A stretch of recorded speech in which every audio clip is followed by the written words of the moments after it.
In education, the one thing we know how to measure best is IQ. But what if doing well in school and in life depends on much more than your ability to learn quickly and easily? So I left the classroom and I went to graduate school to become a psychologist. I started studying kids and adults in all kinds of super challenging settings. And in every study, my question was, who is successful here and why? My research team and I went to West Point Military Academy.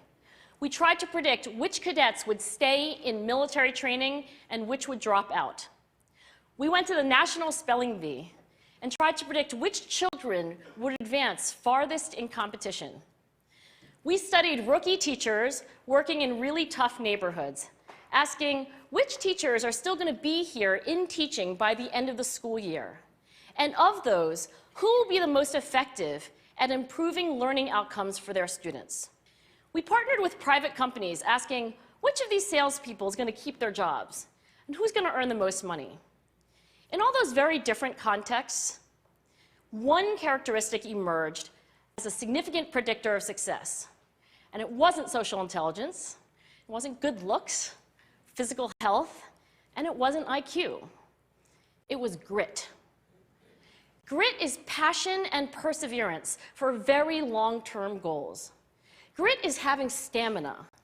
Grit is sticking with your future, day in, day out, not just for the week, not just for the month, but for years, and working really hard to make that future a reality. Grit is living life like it's a marathon, not a sprint. A few years ago, I started studying grit in the Chicago public schools.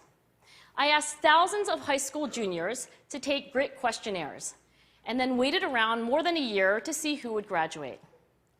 Turns out that grittier kids were significantly more likely to graduate, even when I matched them on every characteristic I could measure, things like family income, standardized achievement test scores, even how safe kids felt when they were at school. So it's not just at West Point or the National Spelling Bee that grit matters, it's also in school, especially for kids at risk for dropping out.